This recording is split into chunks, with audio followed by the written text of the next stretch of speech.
right, welcome to the Feeling Lighter podcast. I'm Coach Tyler, always trying to make a smile that makes Dr. Lisa laugh in the beginning of our podcast. I did it. His goal is to make me laugh and or cry. Yeah, every episode. I'm a full spectrum human being, Yeah. Dr. Lisa. All the spectrum, right? That's another episode. That's another episode. We'll talk about that one later. All of Tyler's issues.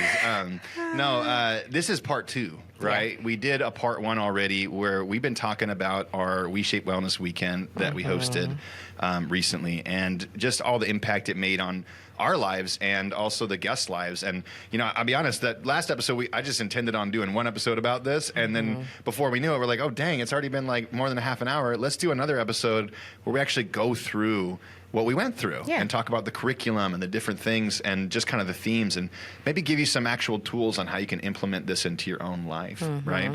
And so prior to that, I just want to tee us up here, because why did people come out to this event in the first place? Well, I talked to each and every person that came out there, and regardless of who they were, there was one of 2 things that was going on.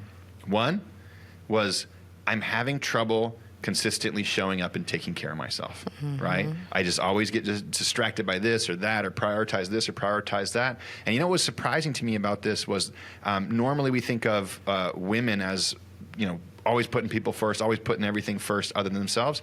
And all the men that came had that same story. All of them. Yep. And I was like, wow, that's so interesting. We're not alone in that. We just all put it all first before ourselves. So the second thing is people struggling with their self-image. Yep. Right? So maybe they are showing up for themselves, but they still just can't appreciate themselves.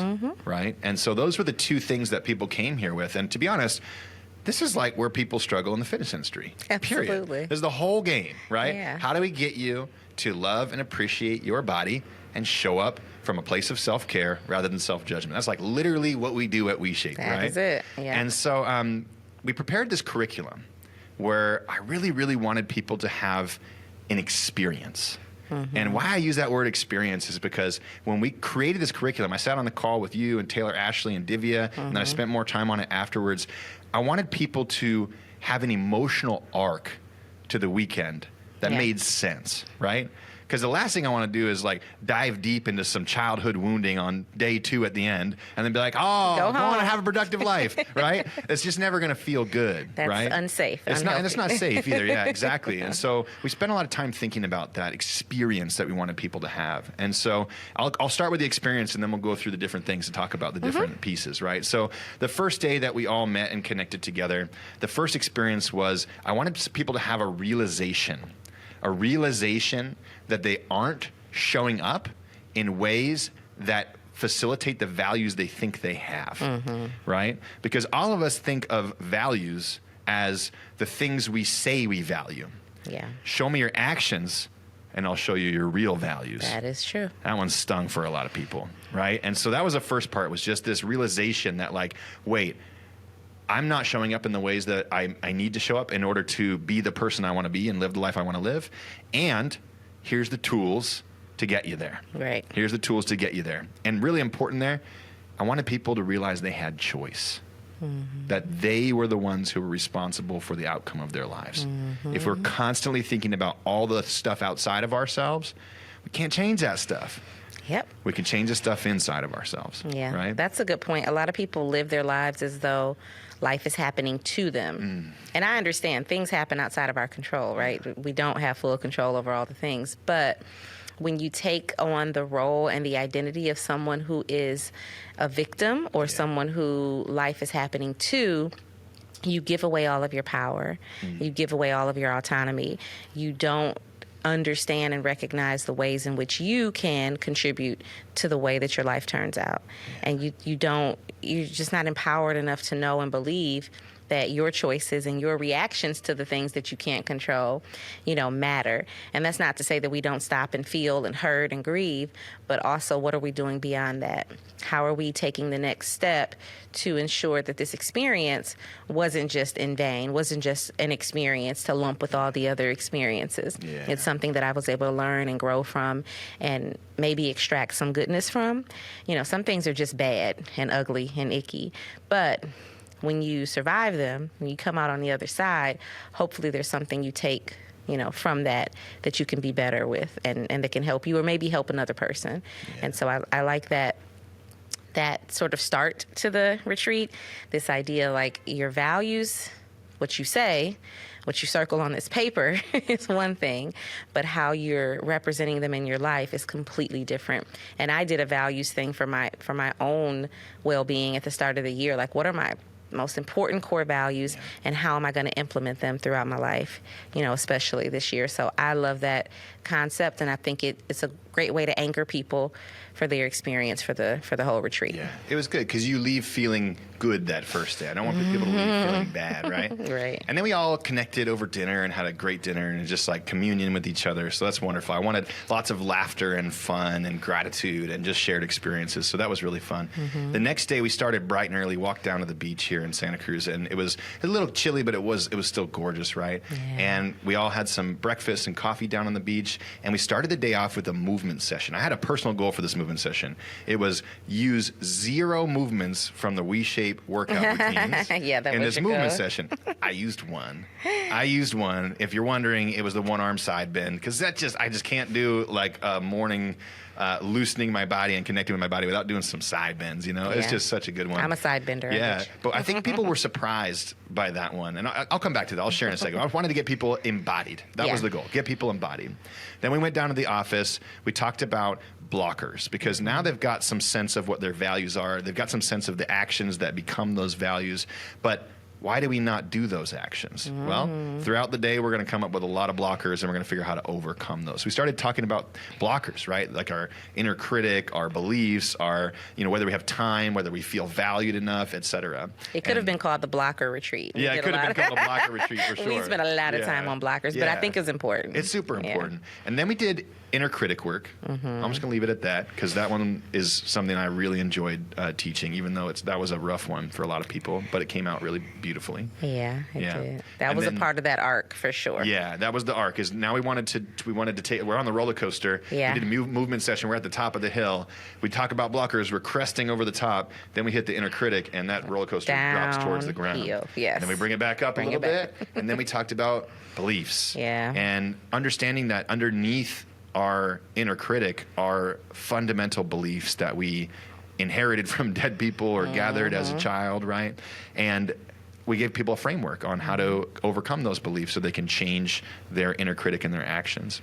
Yep. After that, people were feeling a little better, I think, and we dropped them into the present moment. And we'll talk more about it, but healing through presence, I think, is vastly underrated. I think we're always trying to think our way and process and logic our way through it. Go to the next thing. Yeah, just being in it is really key. Yeah. And so that was beautiful.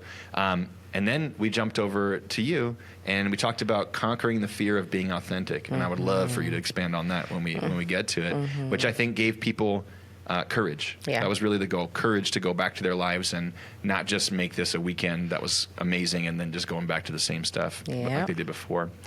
And then I kind of finished up with wrapping up the blockers, and then we did like a nice closing circle where everybody could share and connect with what they experienced, and then also what they needed the most support with, which I thought was really beautiful to hear from a lot of people. So there was the arc. It's just really a lot of connecting with self, connecting with others, and in the last episode, we talked about how much we did movement snacks throughout the day to integrate things into the body, and then just to kind of lighten each moment that we needed to. And we ended with a great dinner. And then we ended with a fantastic dinner out on the wharf, and it was really fun. So that was beautiful. We had a couple birthdays too that we did, and they got to see an amazing video of the weekend. Our video team is just like so top notch. Like shout out Ben, Connor. We get some help from Vaughn. We've had other people in the past that have been critical too.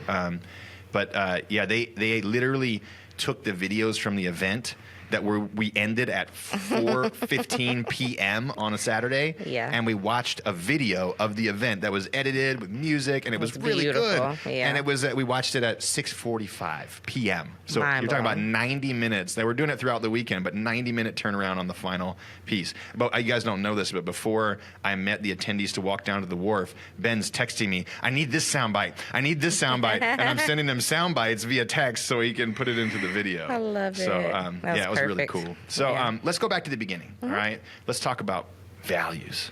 Because to me, your identity, who you are, is made up by your values. It is. And your values are made up by your beliefs, and your beliefs make up your actions, right?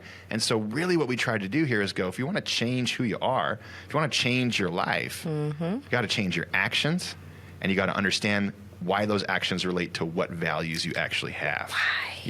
Yeah. Why? Like I'm wearing, if you're on YouTube and you're watching this, I'm wearing a shirt that says why. These are the shirts we had at the event, right? And there's a bunch of roots that go down into the ground underneath the why. So, my own life, taking the time to really deeply understand my values changed the way I live. Because if we don't ever take the time to identify our values, then we're basically living by the values that we inherited unconsciously. From other people. From other people. And to me, it's like, it's the moment we realize that, it's almost like the starting point of waking up to our authentic selves. Because if you're asleep at the wheel and you're just coasting through life, and your mom said this, and your dad said this, and society said this, and your partner said that, and you're doing everything that you think everybody thinks you should be doing. Yeah. What about you? What about How you? come you're not thinking about what you feel is right for you and then doing those things? And so starting with values was so important. And, we did it a very particular way, which I don't think I can offer here to recreate, because we had these worksheets and we were doing, it was work. It was definitely a workshop for sure. Whole binder. Yeah, whole binder and stuff. But some way you could do this, if you're listening, is write down what you think your values are, like things that are really important to you. And there's maybe 3 of them, whatever it is. Maybe it's like self-care, maybe it's like being kind to others or something like that, right? And then write down your days, maybe 1 or 2 days, and take a look at your actions and see if those actions correspond with those values you say you have. If they do, great. That's maybe you don't awesome. need as much work on this, right? But I bet you'd be surprised that at least some of the actions, and surprisingly for a lot of people, most of the actions we're taking do not relate to our said values. Our said values, Yeah. I say I give you a cheat sheet. I would Google like core values, and then a list will populate. Because sometimes it's hard to even articulate what your values are, because some people don't have a clear understanding of what values are, and sometimes it's nice to see things in front of you. So it could be things like authenticity, it could be things like peace, happiness, making a difference, just like you said, helping others. And when you see them on paper, I mean, we all have tons of values, right? But if you can identify the ones that really resonate with you the most, and then see, like you said, how your days align with that, how your actions align with that, what you do that contributes to those values, and you might find maybe you are living in alignment with one of your values, but maybe not the rest of them. And so there's an opportunity to shift some things, maybe change your schedule a bit, commit to some things and renege on commitments to other things. And we had a lot of conversation about that throughout the weekend. Saying yes to one thing means probably saying no to something another. else. Yeah, which is big. And I'm happy you mentioned that, because maybe a listener on this call will end up at another WeShape Wellness Weekend we do in the future.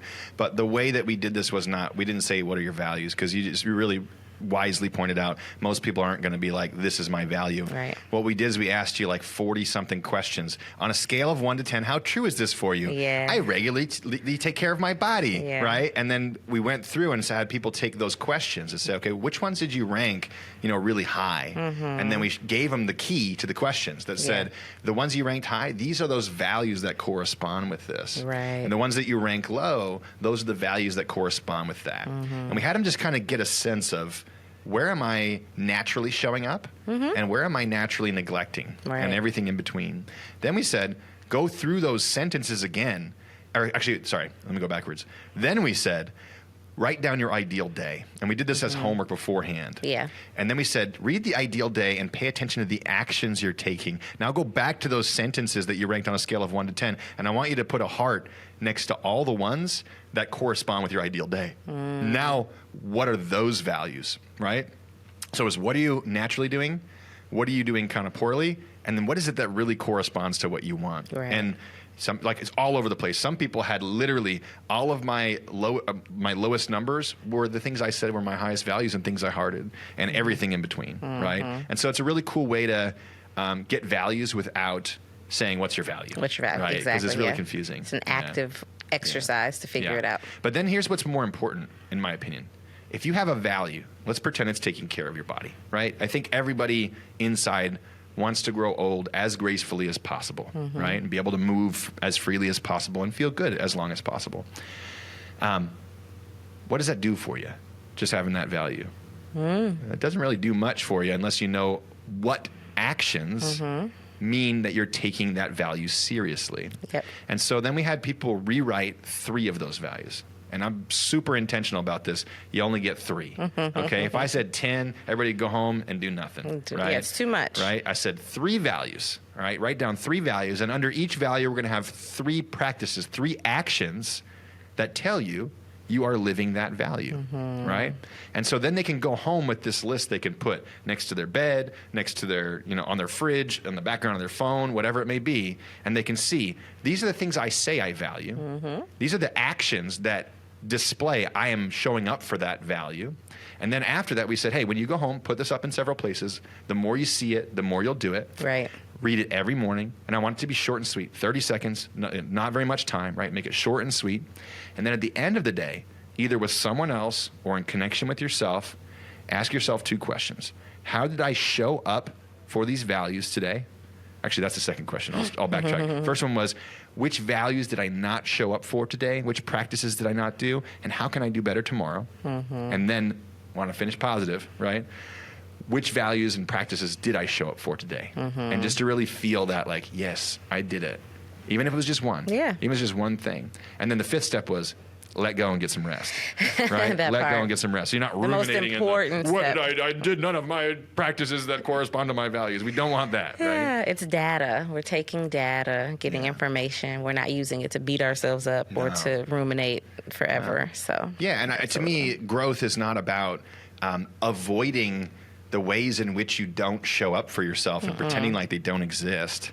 It's about having gratitude for how you show up, right? It's like, I'm doing a good job. You know how many people I looked in the eyes at the event and said, you're doing great. And you could just tell, like that was a foreign feeling to them. You know, they're like, oh, I am? I am doing great. I'm like, yeah, you are, right? So relaxing. It is relaxing. So it's just about being real with yourself and honest, right? So that's where we started with values. When we did some movement, right, I want to remind people of this concept. Movement is supposed to help you feel embodied. Yes. Your movement practice, your fitness routine is supposed to help you feel embodied. And when I say that, I think a lot of people might be like, what does that mean? Right? And I think the easiest way to do this is, can you feel your elbow joint when you wiggle your arms? Can you feel your spine, all your back, around your ribs? Can you feel those different spots? Can you feel where you're tight? Can you feel where maybe like you feel weak or you don't have access to those muscles? And then when you do your workout, can we use that workout, that movement practice, that fitness routine, whatever it is that you're doing, to get more connected with those felt senses, right? Can I fire the right muscles? Can I relax the right muscles? And then later on, when we get into deeper work that's emotional, where is that in your body? So it's like I'm literally saying by doing hip circles or doing some spine waves, all of a sudden we can bring awareness to what that feels like. So that way when all of a sudden we feel grief, we're like, where does that feel? It's easier to access that. It's much easier to access. Yeah, and that awareness puts us more in tune with ourselves. But I don't think a lot of people recognize how out of tune they are with themselves. Oh my God, it's literally. You said it last time. Like their neck is like there's a blocker from their head to their body. Exactly, right? And they don't even feel their body. They don't feel their bodies, and I think it has a lot to do with like the mainstream fitness. No pain, no gain, industry. Lisa. Ignore all the signals your body's sending you. Keep going. And follow through with what you see this person on the screen doing, no matter what it feels like to you. I can't express how often on our calls with clients where I'm like, hey, I don't care what you see Coach Tyler doing. If you try it and it hurts, stop. You can scale down, and if that still hurts, skip it. Stop. Do something else. I want people to have so much autonomy in their bodies because they're so connected to their bodies, and we tell people all the time, you're the only expert of your body. I have never lived in your body. You get to tell me what feels good, what feels right, what feels wrong, and it doesn't matter what I say because you have to live in that. And so the process of embodiment, it's something I coach people on, and it takes weeks, months, years for some people to really drop into their bodies. But people don't think that it's a practice that's necessary because we live in our bodies, right? So we know what's going on, but the majority of us do not. We do not know what's going on. We ignore our senses for having to go to the bathroom, We ignore our senses for hunger. We ignore our senses for fullness. We ignore deep emotions. We ignore so many things that's presenting in our bodies because we live outside of our bodies, because we're focused on doing things the right way, following through with this program, getting it done, just pushing through, no pain, no gain. And then we look up and nothing. We've observed nothing in our bodies. It's the autopilot conversation. Yeah. It's like, I'm driving. How did I get to work today? I don't remember anything. Like, how did I make it here safely? Muscle memory, autopilot. Never checking in, never recognizing where you are, if there's a detour. Like, just, we do that within our body. So I thoroughly appreciate, embodiment work and opportunities for people to get closer to themselves and understand their bodies. And just like you said, once you understand the physical sensations, you can also start to tap into the emotional sensations. Yeah. And that's very, very important. Yeah. And the second thing we did down at the beach there, which I think is underrated, is gave people a movement practice that allowed them to not take themselves seriously and not care about what other people think, right? And so this is something I've seen several people do, experienced it several times myself, and I was so grateful to be able to offer this to them. I had everybody partner up, and after they partnered up, what happened was I said, one person's going to express movement however they want, and the other person is going to be their mirror. And so one person is just like kind of being silly, and the other person is trying to follow along. And it's just, you can't help but laugh and just be silly and fun. And we're all down on the beach, and people are walking by, and they're like, what the heck is going on down there, right? But that's the practice. That's the practice is not only not taking yourself seriously, it's realizing that most of the time that we don't take action is because we're afraid of what other people think. We're thinking about what other people think. Right? And I tell people this down on the beach. I said, there's a 20, 40, 60 rule. If you never heard this rule, here's how it goes. At 20, you constantly think everybody's thinking about you, and you're always reserving yourself because of it. Around 40, you start going, you know what? I don't give a crap anymore. I'm going to do what I need to do. I don't care what they think about me. And at 60, you realize nobody was ever thinking about you. They were thinking about themselves the entire time. Yep. That's exactly how it goes. That is 1,000% accurate. We are so caught up in our own heads, we don't even see the person. Yeah. Isn't that funny? To us. If you think about that, if you're thinking about what someone else is thinking, right, that's just you thinking, right? You're like projecting all this different stuff, right? And they're probably doing the same thing, and nobody's actually in themselves. They're thinking about what everybody else is experiencing, which we don't have access to. We don't have access to it. So that was fun. I really enjoyed that. It's really good to do these embodiment practices and and just do practice movement in a more free way like that instead of having a little more structure sometimes. We came back to the office, and we talked about blockers already, but everybody kind of knows what they should be doing, I think, already. I hate the word should, but the actions you want to take that would make up a day that feels really good. And the blockers are the things that get in the way. Yep. Whether they're inside your head or whether they're in your physical environment, there's both. There's really both. Real or imagined. And we can overcome things that we can identify. We can name, if we can name it, we can tame it, is what we said, right? And so just having people do that. If you ever feel like you're not taking the actions, like, ask yourself the question, why am I not taking these actions? Write down the list of stuff, and then you can write down ways to overcome those things, which is really important. It's very literal, which is very little. It's not that hard. It's not. You're like, I don't have a car. Okay, great. We've got to figure out how to get you from point A to point B. Like you're going to overcome blockers on things that aren't important to you. Right. So let's figure out how to overcome those blockers on the things that are important to you too. 1,000%.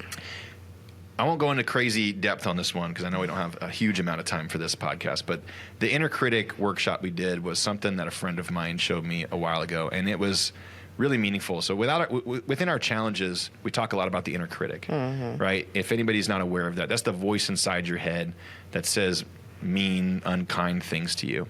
And you suck. Yeah, and one concept I wanted to share with people that I learned the hard way was we are never meaner to others than we are to ourselves.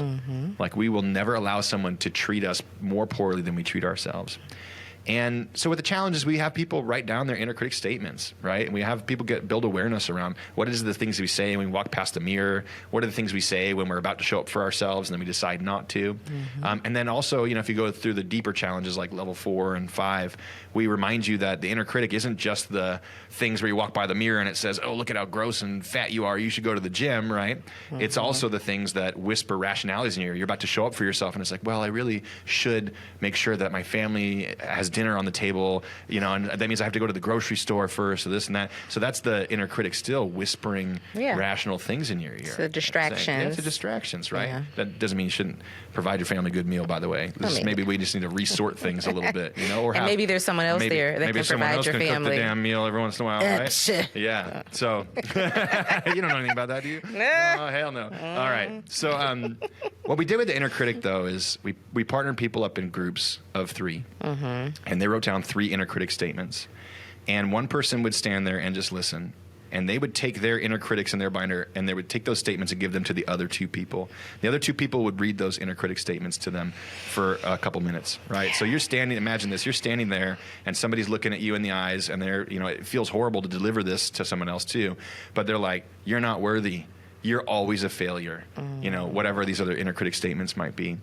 And this teaches 2 things.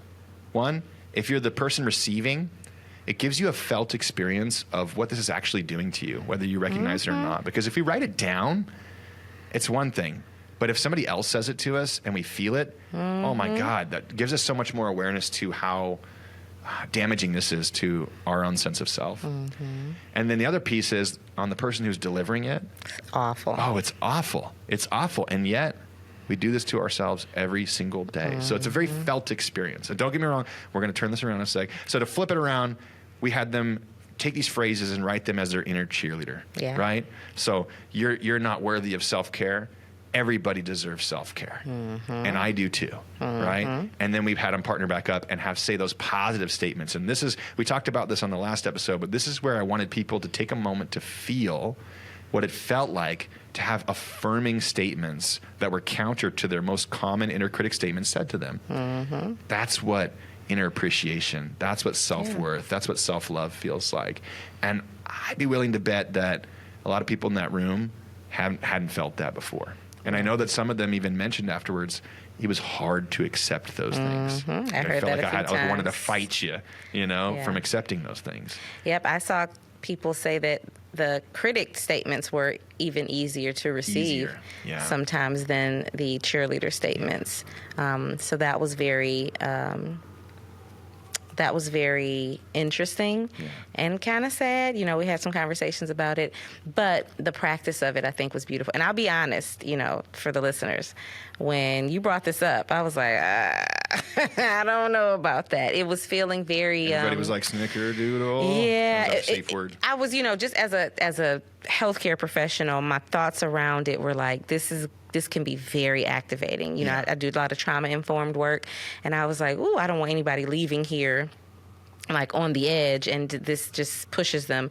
So I was, grateful for the way that it turned out. And, we did have a mental health professional here at the event, of course. But it was so beautiful because I think it represented really beautifully your sort of pendulum activity. Yeah. It's like going to the depths of the very ugly, very difficult, very sad, very hurtful, and then, coming full circle to experience the very beautiful, very joyful. Because those cheerleader statements, the ones that I was able to hear from people beyond the group that I was in, they were so affirming and so beautiful. So they were as equally ugly as the inner critic was. These statements that for the cheerleader were just equally beautiful. And so it was a nice way to sort of combat that and swing to the opposite direction, on that pendulum. So I appreciated that activity after being very hesitant about it. Shout out to Chris Kresser for showing me that. It was a beautiful practice when I originally did it too. That was good. So, that was fun. Fun and challenging at the same time. But I think a lot of people got through it. That was probably the ugliest part. That was the ugliest part. Yeah, we dropped it, the arc. We dropped the roller coaster real fast right there and then brought it back up real fast. Yeah. So after that, we went into beliefs, right? Because underneath our inner critic statements, maybe it's something as simple as like, you're not worthy of self-care. Underneath that is a belief that fortifies that statement. And we can rewrite the statement. And eventually, if we keep rewriting that statement, we probably could rewrite our actions, which will rewrite our values. But that belief, if it's never rewritten too, it'll constantly work against us, right? And so, as an example, if somebody says, I am not worthy of self-care, and we examine that belief, there's usually an experience that told them that something else is more important than that, or they're not important enough for that. Exactly. And so it could be like, I heard one lady say, it's God first, then everyone else, and then me last. Yeah. And that's a classic statement. I got nothing against religions. I think most religions are really beautiful if you look at their essence, right? Mm-hmm. But I think that telling people to pour from an empty cup is really bad advice. And so the question that we I don't actually think any religion actually says that. Pour from an empty cup, right? Well, or puts that order there. Yeah. I really do think that we've misinterpreted a lot where we are supposed to be first because then we can't be a vessel for anything else if we're not. But 1,000% relate to that. I watched my grandmother live that whole life. Just pour until you're thirsty and drying and just awful. But 1,000%, that's a thing. Yeah. So here's a question that I love to ask people. How does that belief make you feel? And most people who are struggling with self-neglect and they're saying, I'm not worthy, and they're like, oh, the belief was my family always told me put everybody else first. And they think about it, they usually feel kind of bad, like, oh man, like it's not about not wanting to serve others. It's about like, oh, I'm really like neglecting me. Yeah. Right? And that can feel really bad. Like imagine if you neglected your child. Like literally, just imagine your own child and you just neglected their own needs. Like that's what you're doing to yourself, right? And then here's even a more fun question we introduce.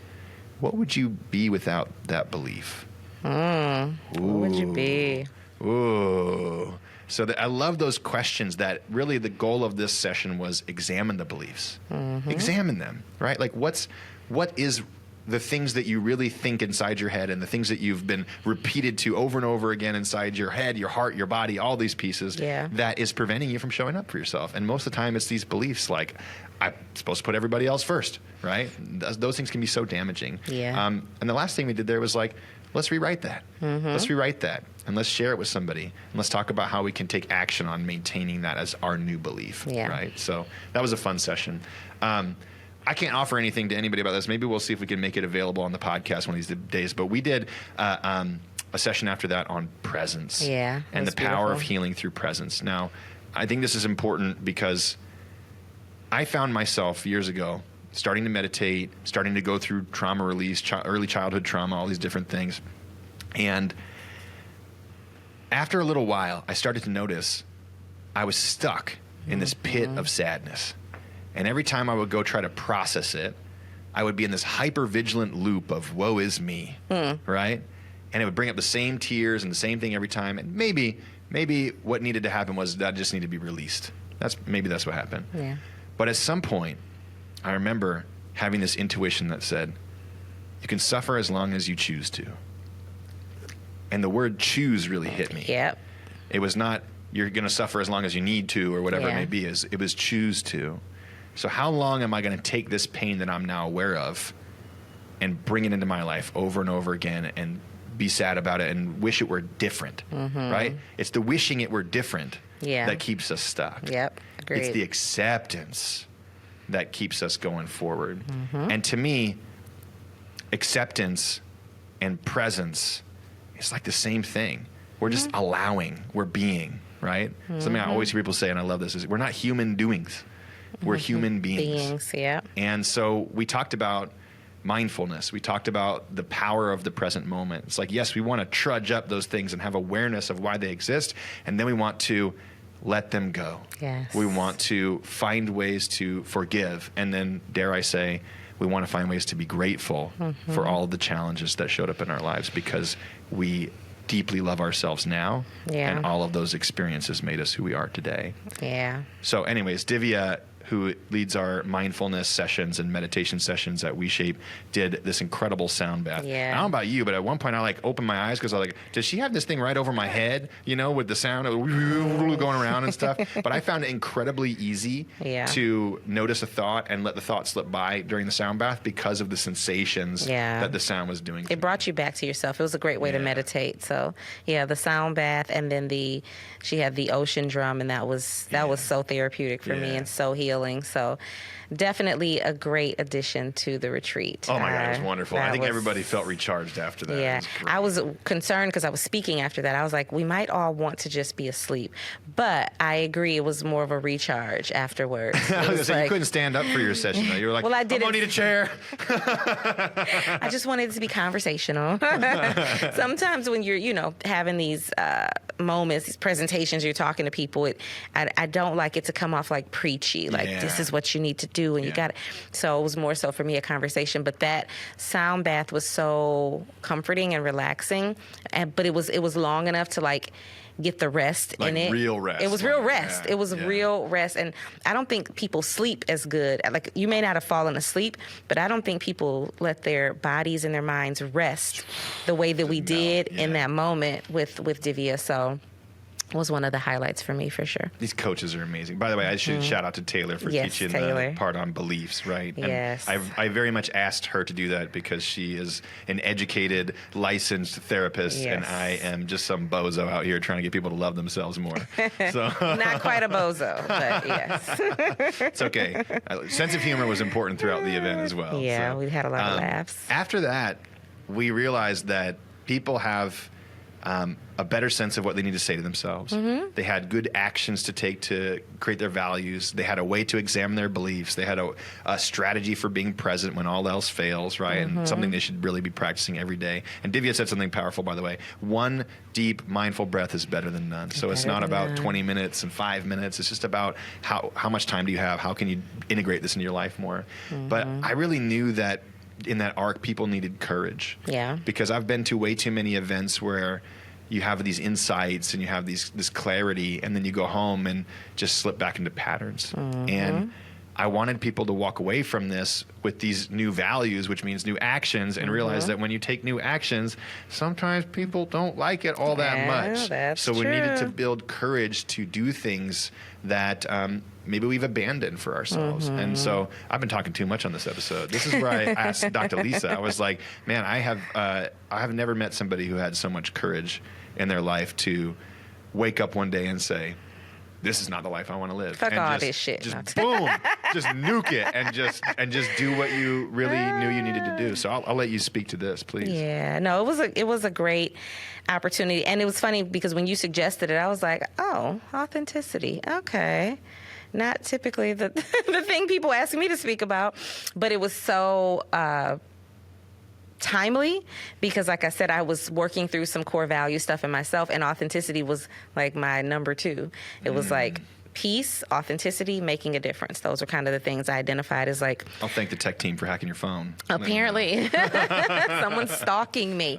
But it was so good. I was like, oh, this is an opportunity for me. So, so for my session, I essentially shared a lot of my story, and I've talked about it here and there on the podcast, but, it was really more of a full circle moment around understanding how I was born into certain identities and pressures and responsibilities, and how I took them on and how I let them guide me to a life, not a bad life by any means, but to a life that was built around the idea of how I wanted things to look. I want to pause you. Like, I know you're saying not a bad life by any means because you realize that other people have more challenges in life. I want people to realize that you can have all the money in the world and what everything looks like the perfect life, and you can still be miserable on the inside. It's not what's happening perceptively, it's what's happening inside. And that's the reality.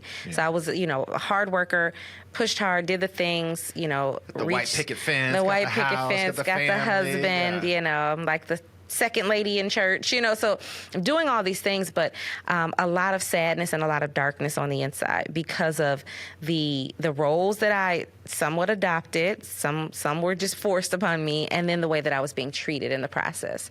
And so I talk about this a lot, and one of the members came up to me and was like, so you gonna write a book?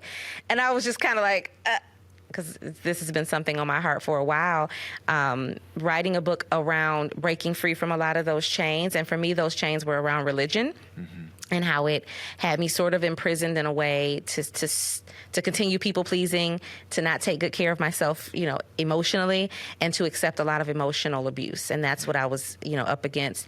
And then also breaking free from like the chains of diet culture that had me putting on a facade and trying to make my body look a certain way, but internally struggling, sad, hungry, exhausted, hungry AF, like seriously, overworking myself. And then, the chains and the prison of this traditional marital situation, where I really believe that, well, honestly, and it's so sad when I say it, as long as I'm not getting cheated on all the time and I'm not getting slapped or hit, I can stay. And that is literally how I stayed in my marriage 17 years. It's like, it's not that bad. There are people with worse scenarios. And I hope you don't mind me saying this, but just if you think about the expression of your self-worth, earlier we said we never treat ourselves, we never allow others to treat ourselves more poorly than we treat ourselves. You know what I mean? Mm-hmm. So that's tough. Yeah, that says a lot for what I accepted. So, going through that story and sharing how I walked away from all of those things and created a very different looking life, and the stigma around being a single mom, and it's like, I'm doing it. I'm walking in it. And it was scary and it can be heavy, but it's the most freeing thing I've ever done. And so breaking up with diet culture, walking away from traditional religion in the sense of like being like a churchgoer necessarily, still very much, identify with God and have that relationship, but then walking away from my marriage. That was the biggest like tangible thing that people could see and know. Yeah. And it's like, oh, this is a part of my new identity.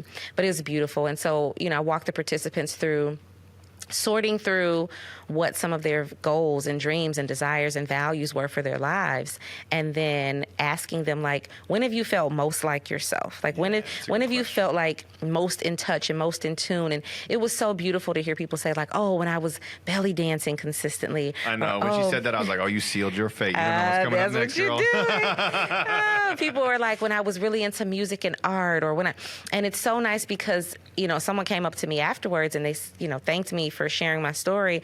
And it was like, I've been with my husband for many, many years, and he's not a bad guy by any means, but I gave up all of my dreams and goals to be in this relationship. And now I'm thinking like, gosh, I want to do some of that. And I'm like, yes, do it, girl. Like, do it all. Do whatever you can make time and space for, because we dishonor ourselves when we give up our entire lives. And women especially, and men as well, we're sometimes taught that self-sacrifice means we really, really love someone. And I get it, but it's not healthy long-term to deny yourself and deny who you are and ignore your goals and dreams. So I enjoyed, facilitating this workshop for people to dig back into what they feel like they've let go. And we had them sort of pick one thing that they wanted to work on for the next 60 days. And then, of course, because this was the blockers workshop, I identified the blockers and identify a way to move around and work around that blocker. So it felt very full circle and very effective. And it was good to sort of open up and share that part of my story. Yeah, I love that. And, this is a real simple one to conclude with, and then we'll wrap this episode. But we talked about, the blockers throughout this whole thing. Mm-hmm. And so we asked at the end, like, what are the two blockers that are preventing you from taking care of yourself in that context? And people found the two ones that they felt like were the most impactful. Mm-hmm. And then we wrote down how we're going to overcome those. Yep. And of course, throughout this whole thing, we're doing movement snacks. We're sharing with each other. We're connecting. And it was such a very connecting event. And that's probably the biggest thing I want to say is that community. Yeah, two heads are better than one. I think everybody got something out of sharing with other people. Yeah. Like, we couldn't have done this in cubicles. People just filling out papers and things. Like, that was the key component to breakthroughs for people. Yeah, yeah. Mm-hmm. And watching people share from a deeply vulnerable place, and then other people run up and hug them, and that to be welcomed so beautifully. Like, oh, I just loved watching that. Same. Because I could feel it. I'm watching somebody cry and I could feel it, and then the other people could feel it too. Mm-hmm. And I'm just like loving that they're running up and supporting each other, and it was just so great. So, yeah, I mean, that was the curriculum of the event, and of course we had tons of community, great food, celebrations, gluten-free cake. I only say that because I cannot eat gluten, but I had 4 slices and it was delicious. So And your mashed potatoes. That needs to go up on the page. it's Mash Mountain. It was mashed mountain. It was lovely. Beautiful, beautiful. No food shaming here at WeShape. No, It was lovely. yeah, we just love to eat and have a good time and move and connect with ourselves and each other. So, yeah, if you ever are interested in going deeper on some of these topics that we go through on our challenge, first go through the challenges, right? Our next one's going to be in the new year. We're going to do some changes to it. So, in 2026, make sure you join our next challenge. Yeah. And then maybe if you feel called, you could be one of the people that come out to our next WeShape Wellness Weekend, yeah? Love it. Awesome. Thanks for listening, everybody. I hope you got some amazing tools today, and I hope that you feel a little bit lighter and you take care of yourself, all right? Bye, everybody.